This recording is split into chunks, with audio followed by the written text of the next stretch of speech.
ഒരു സർക്കാരിൻ്റെ ഇച്ഛാശക്തിയും നേതൃപാടവും വീണ്ടും തുറന്നു കാട്ടപ്പെടുന്നതാണ് സംസ്ഥാന സ്കൂൾ കലോത്സവ നടത്തിപ്പ്. ആ മേള ഇത്തവണ കൊടിയിറങ്ങാൻ മണിക്കൂറുകൾ മാത്രം അവശേഷിക്കെ അതിൻ്റെ സംഘാടക മികവ് എത്രത്തോളം മികച്ചതായിരുന്നു എന്ന് അഭിപ്രായം പറയേണ്ടത് സർക്കാർ പ്രതിനിധികളല്ലല്ലോ, അതിൻ്റെ ഭാഗമായി പ്രവർത്തിച്ചവരല്ലേ. പഴയിടം മോഹനൻ നമ്പൂതിരി അറിയാലോ, മാധ്യമങ്ങൾ കഴിഞ്ഞ കുറേ കാലമായി കലോത്സവങ്ങളിൽ പാലുകാച്ചൽ ഉൾപ്പെടെയും അദ്ദേഹത്തിൻ്റെ രുചിപ്പെരുമയെക്കുറിച്ചും മലയാളി പ്രേക്ഷകരോട് ആവർത്തിച്ച് പറഞ്ഞിട്ടുള്ളതാണ്. ആ വ്യക്തി കഴിഞ്ഞ കുറേ കാലമായി കലോത്സവത്തിൻ്റെ ഭാഗമാണ്.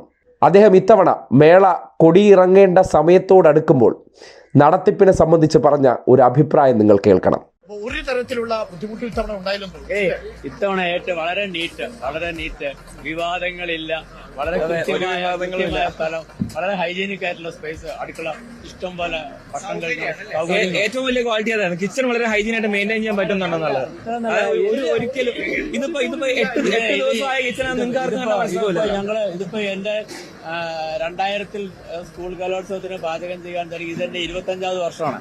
ഈ 25 വർഷത്തെ കാലഘട്ടത്തിനിടയ്ക്ക് ഇത്രയും വൃത്തിയായ ഒരു അടുക്കള കിട്ടിയിട്ടില്ല. ഈ നമ്മുടെ കോർപ്പറേഷന്റെ ടീമേ ഫുൾ ടൈം ആയിട്ട് ഇവരുടെ കൂടെ തന്നെ എപ്പോഴും അവര് വണ്ടി ഇട്ടിട്ട് കുറെ ബോക്സുകൾ നിരത്തി വെച്ചിട്ടുണ്ട്. അതിന്റെ അകത്ത് അന്നേരം വേസ്റ്റ്